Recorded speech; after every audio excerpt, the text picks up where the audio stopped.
Selamat pagi, Ibu Bapak dan Saudara yang dikasihi Tuhan Yesus Kristus. Pagi ini, marilah kita mendengarkan firman Tuhan sebagai inspirasi dan motivasi bagi kita. Marilah kita berdoa.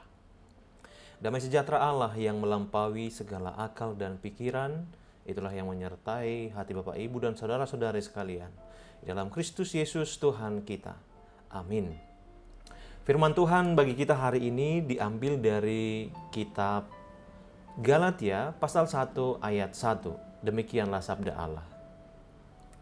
Dari Paulus, seorang rasul, bukan karena manusia, juga bukan oleh manusia, melainkan oleh Yesus Kristus dan Allah Bapa yang telah membangkitkan Dia dari antara orang mati. Demikian firman Tuhan. Pelayan Kristus yang sejati. Ibu Bapak dan Saudara yang dikasihi Tuhan Yesus Kristus, ketika Billy Graham diminta untuk mencalonkan diri menjadi Presiden Amerika, ia memberikan jawaban yang begitu indah. Ia berkata bahwa jika ia menjadi presiden, beberapa tahun kemudian ia akan dipensiunkan. Namun, jika ia menjadi hamba Tuhan, ia akan tetap melayani seumur hidup.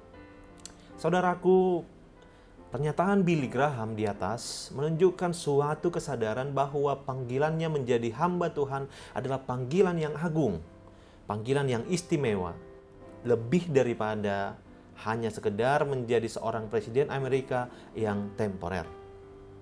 Begitu juga dengan Rasul Paulus dalam teks kita hari ini. Ia memahami panggilannya sebagai panggilan yang istimewa, sehingga ketika ia menghadapi orang-orang dari jemaat Galatia yang meragukan otoritas pengajarannya, meragukan jabatan kerasulannya, meragukan kemampuannya untuk menjadi pengajar firman Allah, itulah kenapa dalam suratnya kepada jemaat-jemaat di Galatia ini, pertama-tama ia menegaskan panggilannya untuk membuktikan otoritas dirinya. Paulus memahami panggilannya adalah panggilan yang istimewa. Paulus tidak membuktikan kapabilitasnya sebagai pengajar firman atau otoritas kerasulannya dengan berkata, "Aku telah menyelesaikan jenjang pendidikan tertinggi dalam ilmu teologi, karena aku belajar dari profesor terbesar yaitu Gamaliel." Walaupun ini benar bahwa memang pendidikan yang pernah dicapai oleh Paulus adalah pendidikan tertinggi dalam ilmu teologi pada zaman itu, yaitu sekolah Taurat, yang mungkin jika dibandingkan dengan zaman sekarang adalah setingkat dengan universitas. Paulus tidak membuktikan otoritas diri dan beritanya dengan pendidikan tingginya, pengetahuan filsafat Helenisnya yang luar biasa. Namun pertama-tama ia membuktikan otoritasnya dengan panggilannya menjadi rasul. Mengapa? Karena ia tahu bahwa panggilan menjadi rasul adalah panggilan menjadi penginjil, panggilan menjadi hamba Tuhan adalah panggilan yang istimewa. Mengapa istimewa? Karena Paulus menerima panggilannya bukan dari manusia, melainkan dari Allah. Paulus menjadi rasul karena panggilan ilahi yang khusus saat ia ditemui Yesus dalam perjalanan ke Damsyik. Saudaraku, lalu apa yang menjadi panggilannya kepada kita hari ini? Mari kita memahami kembali akan hakikat kita sebagai pengikut Kristus dengan baik. Karena pemahaman seseorang akan jati diri dan hubungannya dengan penciptanya memengaruhi cara berpikir dan pola sikapnya.